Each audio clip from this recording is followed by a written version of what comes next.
어느 분이 쓰신 성탄절 기도문을 한번 읽어드릴게 들어보세요. 시간의 날개에 실려 또 성탄을 맞고 저물어가는 한 해의 언덕에서 참회의 기도를 드리나이다.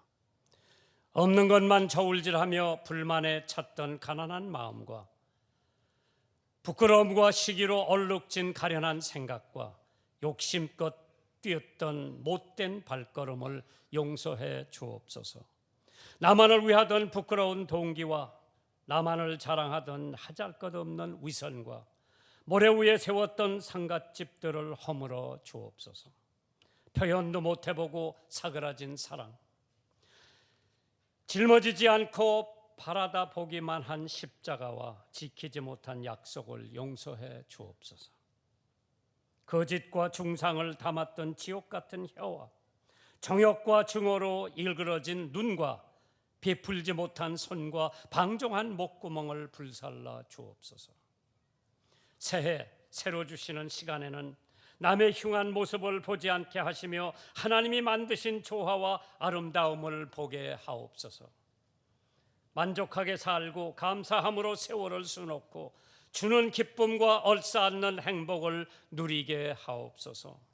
더 생각하게 하시고 더 함께 하시며 끝까지 사랑하고 끝까지 용서하게 하옵소서. 성탄절을 맞이한 어린아이들의 생각은 산타클로스로 연결이 되고요, 상인들은 성탄절을 상품과 매상에 생각을 하고 교인들은 성탄절을 연중 부르 이웃 돕기를 선정하고 미국 군인들은 성탄절을 칠면조 먹는 날로 생각을 하고 우체국 직원들은 성탄절을 카드나 선물을 우송하는 일로 인식하고 있고 일반 대중들은 성탄절을 들뜬 마음으로 친구끼리 모여서 한잔하며 올라이트 하는 것으로 인식을 하고 있는 것이 오늘 성탄절의 현실입니다. 그러나 성탄절은 하나님이 사람이 되신 날인 것을 믿으시면 아멘 하시기 바랍니다. 다시 말씀드려서 성탄절은 성육신, 인카네이션, 하나님이 사람의 모형을 입고 내려오신 날이 바로 성탄절입니다. 요한복음 1장 14절에 말씀이 육신이 되어 우리 가운데 거하심에 우리가 영광을 보니 아버지의 독생자의 영광이요 은혜와 진리가 충만하더라. 성서적 입증을 보면 예수님은 초인간적으로 태어나셨습니다. 갈라디아서 4장 4절에 때가 참에 하나님이 그 아들을 보내셨다고 했습니다. 이사야서 7장 14절에 그러므로 주께서 친히 징조를 너에게 주실 것이라 보라 처녀가 잉태하여 아들을 낳을 것이요 그 이름을 이마누엘이라 하리라. 처녀가 어떻게 아기를 낳습니까? 초인간적이기 때문에 처녀가 아기를 낳았다고 했습니다. 초자연적인 탄생이 예수님의 탄생입니다. 골로새서 1장 16절에 다 그로 말미암아 그를 위하여 창조되었다고 했습니다. 요한복음 1장 3절에 만물이 그로 말미암아 지은 바 되었으니 지은 것이 하나도 그가 없이 된 것이 없느니라. 예수님의 탄생은 초자연적입니다. 예수님의 탄생은 인성을 지니고 이 땅에 오셨습니다. 왜? 인성을 지시고 오셨어야 우리 인간들의 죄를 용서하실 수 있기 때문입니다. 성경에 보면은 누가복음 2장 40절에 아기가 자라며 예수님입니다. 강해지고 지혜가 충족하며 하나님의 지혜가 그 위에 있더라. 그렇지요. 자랐다고 그랬어요. 아기가 자랐다고 그랬어요.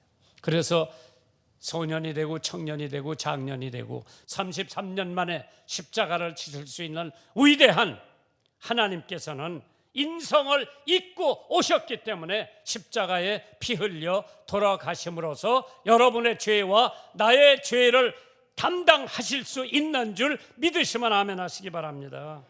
예수님이 인성을 가졌죠. 인간적이라고 그랬죠. 행선할 때 예수께서 잠이 드셨다고 그랬습니다. 가난하셨습니다. 누가복음 9장 58절에 예수께서 가라사대 여우도 굴이 있고 공중에 나는 새도 집이 있으되 인자 예수는 머리 둘 곳이 없다고 했습니다. 요한복음 1장 1절에 보면 말씀이 로고스로 기록이 되어 있습니다. 소위 스토익 철학이 말하는 어떠한 비인간적인 우주 원리니 세계 법칙이니 이성을 말하는 것이 아니라 인격화한 영원한 로고스로서 하나님의 독생자를 지적해 놓으신 말씀입니다. 요한은 말씀의 의의를 특수성을 다음과 같이 역설했습니다. 첫째로 영원 태초부터 계신 말씀이라 말씀의 영원성을 지적해 줬습니다.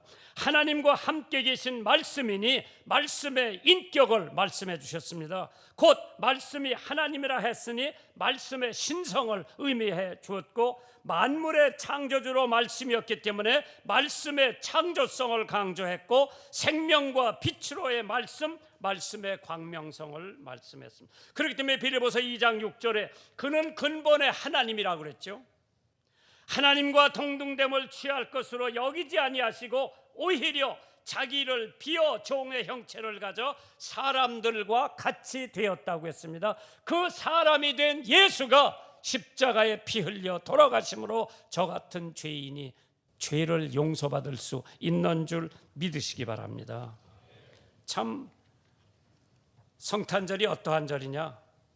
바로 예수님이 오신 날을, 사람으로 오신 날을 성탄절이라고 합니다. 페르시아의 왕 아밥스라고 하는 왕이 있었습니다. 황제지요. 종종 농부로 가장하고 백성들을 보살피기 위해서 돌아다녔습니다. 어떤 농촌에 가니까 어떤 할아버지가, 농부 할아버지가 불을 떼고 있는 모습을 보면서 그 농부 할아버지하고 대화가 시작됩니다. 이런 얘기 저런 얘기, 농사 잘 됩니까 안 됩니까? 무엇을 심었습니까? 무엇가 제일 잘 됩니까? 이런 얘기 저런 얘기 하고 떠났습니다. 그 다음에 또가 만났고 그분과 자주 만났습니다. 몇 번을 만나고 난 다음에 내가 페르시아 황제다, 이번 크리스마스에 당신이 원하는 걸 주고 싶은데 당신이 원하는 게 뭐냐고 그 농부한테 물어봅니다. 농부가 뭐라고 대답할게요? 저는 부를 원치 않습니다. 다만 폐하께서 지금까지 주신 그것만을 계속 주시면 좋겠습니다. 다시 찾아오셔서 저와 더불어 얘기만 나누어 주시는 것으로 저는 만족합니다. 이해가 갑니까? 성탄절에 가장 큰 기쁨이 있다면 하나님께서 친히 우리에게 오신 것이 성탄절의 가장 귀한 목적인 줄 믿으시기 바랍니다. 두 번째로 성탄절이 어떠한 뜻을 가지고 있나? 속죄하시려고 오신 날이 성탄절입니다. 요한복음 1장 12절에 영접하는 자 곧 그 이름을 믿는 자들에게는 하나님의 자녀가 되는 권세를 주신다고 그랬습니다. 왜 우리가 속죄가 필요하냐? 여러분과 내가 죄가 없으면 속죄가 필요 없습니다. 예수님 십자가에 돌아가실 이유가 하나도 없습니다. 여러분은 날 때부터 죄인이요, 나도 날 때부터 죄인이요. 그렇기 때문에 속죄가 필요합니다. 용서가 필요합니다. 구속이 필요합니다. 그래서 예수님이 오신 성탄절에는 여러분과 나의 죄를 속죄하시기 위해서 오셨습니다. 지금 우리가 살고 있는 세상은 의보다 죄가 더 많습니다. 의인은 없나니 하나도 없다고 로마서 3장 10절에 약속을 했습니다. 신문이나 텔레비가 선한 일을 많이 보도합니까? 나쁜 일을 많이 보도합니까? 신문하고 텔레비가 나쁜 것을 더 많이 보도합니까? 좋은 일을 더 많이 보도합니까? 참 이 세상은 악하기 때문에요, 악한 것을 좋아하는 거예요. 잘 들어보세요. 그렇게 악한 세상에 예수님이 성탄절에 오신 것은 속죄해 주시러, 죄를 용서해 주시러, 구속하고 구원해 주시러 오신 줄 믿으시기 바랍니다. 모든 사람이 죄를 범했음에 하나님의 영광에 이르지 못하더라. 유명한 화가 샘슨 박사는 자기 전 생애를 통해 내가 죄인 된 것과 예수가 나의 구주이심을 발견한 것이 최대의 발견이라고 그랬고요. 바울 사도는 디모데전서 1장 5절에 mit보다 모든 사람이 받을 만한 이 말이요 그리스도께서 죄인을 구원하시려고 세상에 임하셨다 하였도다. 죄인 중에 내가 괴수라고 그랬어요. 바울 사도가 고백한 겁니다. 죄인 중에 내가 괴수다. 그 괴수를 위해서 예수님이 성탄절에 속죄하시러 오셨다고 그랬습니다. 그렇기 때문에 예수님께서도 말씀하시기를 내가 의인을 부르러 온 것이 아니라 죄인을 부르러 왔다고 했습니다. 인간의 속죄는 예수님 30년 고행 가지고 안 됩니다. 그렇기 때문에 예수님 십자가에 피 흘려 돌아가셔야만 여러분과 저의 죄가 속죄함을 받고 용서함을 받고 구원을 받고 하나님의 자녀가 되는 줄 믿으시면 크게 한번 아멘 해보시기 바랍니다. 십자가의 고난이 속죄의 표시라고 했습니다. 나의 하나님 어찌하여 나를 버리셨나이까? 십자가에서 예수님께서 목매어 외치신 말씀입니다. 너의 가운데 자기를 위하여 또한 양떼를 위하여 삼가라. 성령이 저들 가운데 너희도 감독자를 삼고 하나님이 자기 피로 사신 교회를 치게 하셨느니라. 다른 이로서는 구원을 얻을 수 없나니 천하 인간의 구원을 얻을 만한 다른 이름을 우리에게 주신 일이 없음이니라 하였더라. 십자가의 복음의 원리는 사중사각이 있다고 했습니다. 첫째는 중생복음이라고 했습니다. 사람이 물과 성령으로 거듭나지 아니하면 하나님 나라 들어갈 수 없다고 한 것은 이것은 중생복음을 의미하지요. 성결복음이 있다고 했습니다. 히브리서 12장 14절에 거룩함을 쫓아 이것이 없이는 아무도 주를 보지 못하리라. 우리는 거룩해야 됩니다. 하나님이 내가 거룩하기 때문에 너희도 거룩하라고 했습니다. 세 번째로 재림 복음이 있습니다. 요한복음 14장 3절에 처소를 예비하면 내가 다시 와서 너희를 나 있는 곳으로 데려가신다고 했습니다. 예수님의 재림 복음. 그 다음에 신유의 복음이 있다고 했습니다. 출애굽기 15장 26절에 애굽 사람에게 내린 모든 질병에 하나도 너희에게 내리지 아니하리라니 나는 너희를 치료하는 여호와라고 했습니다. 그래서 우리는 신유의 복음도 가지고 있습니다. 영국의 학자들이 썬다싱에게 물어봤습니다. 신약에 있는 예수의 피로 구원되었다는 말을 선생님은 어떻게 설명을 하십니까? 한참 생각하고 있던 썬다싱이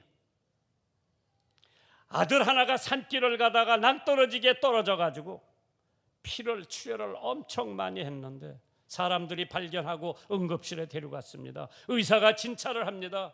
도저히 살 가망이 없다고 했습니다. 아버지는 그 소식을 듣고 의사에게 매달립니다. 의사 선생님, 우리 아들 살려주세요. 얘 살 수 있는 유일한 길은 이 피를 집어넣어야 된다 그러니까 피가 없어서 지금 살릴 수가 없다 그러니까 그 아버지가 내가 피를 줄 테니까 내 피를 받아서 아들한테 수혈을 해주라고 아버지 피를 받아서 아들한테 수혈을 했습니다. 아들이 살아났습니다. 아버지는 죽었습니다. 십자가에 피 흘려 돌아가신 예수님의 보혈의 공로로 여러분과 내가 그 예수의 피로 수혈을 받았기 때문에 우리는 영생을 소유한 줄 믿으시기를 주님의 이름으로 축원합니다. 세 번째로 성탄절이 주는 것은 선물이에요. 참 하나님께서 성탄절에는 선물을 주는 거다. 왜? 주님께서 우리들에게 주신 선물이 얼마나 큽니까? 요한복음 1장 17절에 은혜와 진리는 그리스도로 온 것이라고 그랬어요. 하나님께서 우리에게 은혜를 주시고 진리를 주시고 사랑을 주시고 긍휼을 주시고 왜 아멘 안 해요? 안 받았어요 여러분들? 나는 다 받았어. 얼마나 감사한지 몰라요.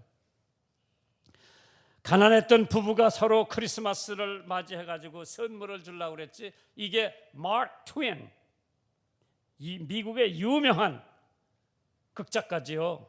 소설가고 그 사람이 쓴 단편 소설이 있어요. 오 헨리라고 하는 소설. 내가 미국 유학 가가지고 그 소설을 읽으면 얼마나 감동을 받았는지.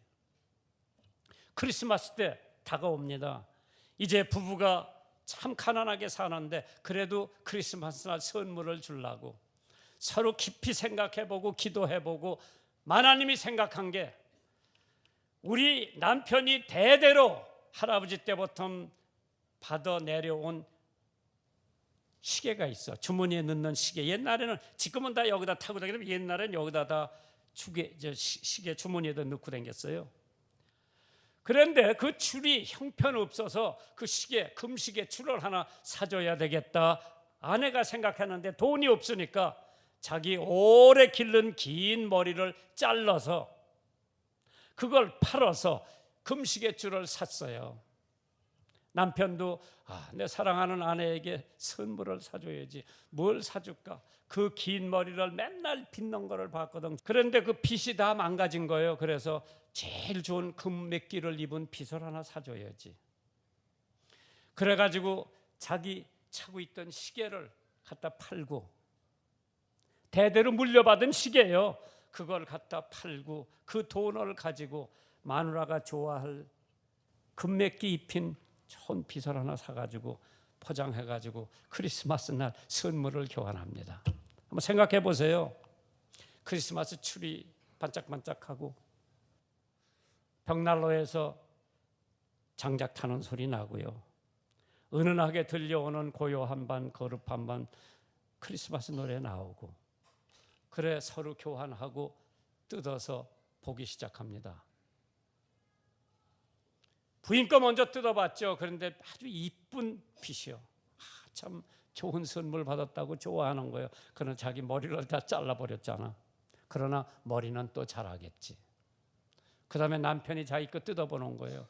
뜯어보니까 자기가 늘 원했던 금시계 줄인데 시계가 없는 거예요. 이제 둘이 손을 붙들고 엉엉 울기 시작합니다. 얼마나 가난했으면 자기가 가장 아끼는 걸 팔아서 가장 사랑하는 사람한테 준 선물이 별로 필요 없는 선물이 되고 말았지요. 왜? 머리를 빗을내야 머리 다 잘랐으니까 빗을 머리가 없고, 시계줄을 이어볼래야 이미 팔아먹은 시계이기 때문에 그 줄이 필요 없었습니다. 그러나 둘이 얼싸안고 크리스마스 이브에 그 부부의 생각을 연상하면서, 나는 몇 년 동안 크리스마스 때 가족하고 지내보지 못했지만은 그래도 미국에서 새긴 가족과 함께 크리스마스를 보낸다고 하는 그 설레임은 지금도 크리스마스 때가 되면은 제 마음속에 제2의 고향 생각이 스쳐가곤 합니다. 성탄에 예수님한테 우리에게 모든 것을 주신 분에게 뭘 드리시겠어요? 내가 어느 분이 써놓은 시 하나 하고 조금 시간이 갔지만은 뭐 성탄절이니까,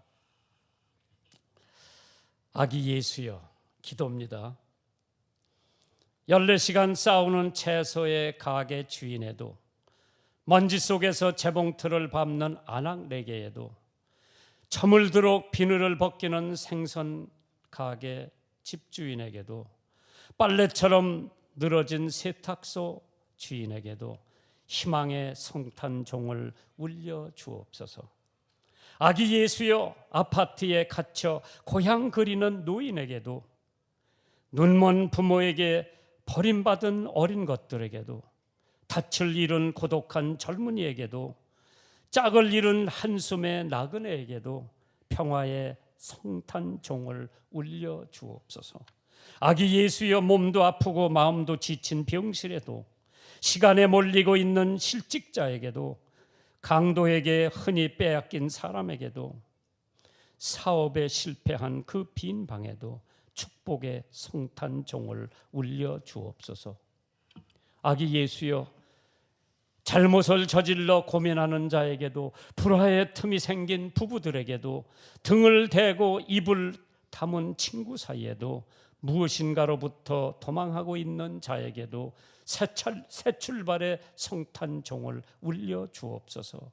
아기 예수여 황금을 찾아 삶의 방향을 잃은 자에게도, 시간에 쫓겨 삶의 의미를 잃은 자에게도, 욕심에 눌려 삶의 표준을 잃은 자에게도, 형식에 갇혀 삶의 기쁨을 잃은 자에게도 자유의 성탄종을 울려 주옵소서. 아기 예수여 모르면서도 아는 줄로 착각하는 자에게도, 바람을 잡고도 가진 줄 착각하는 자에게도, 작으면서도 신을 비웃는 자에게도, 외로우면서도 껄껄대며 넘기려는 자에게도 각성의 성탄종을 울려 주옵소서. 아기 예수여, 어두움에 잠긴 온누리 배고픔 이북의 동포들에게 구석구석 고루고루 밝은 성탄종을 울려 주옵소서.